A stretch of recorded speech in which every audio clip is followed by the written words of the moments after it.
অ্যাডভোকেটদের শত ব্যস্ততার মাঝেও এই প্রথম শুরু হতে যাচ্ছে advocate premier league T ten cricket tournament.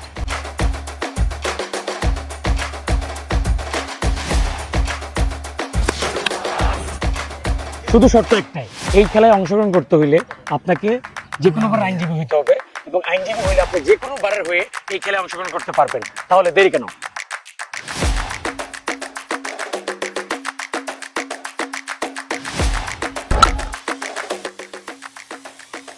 APL শুধু ঢাকা বারের আইনজীবীদের জন্য নয়, বরং বাংলাদেশ সুপ্রিম কোর্ট সহ দেশের সমস্ত জেলা বারের আইনজীবীরা এই টুর্নামেন্টে অংশগ্রহণ করতে পারবে।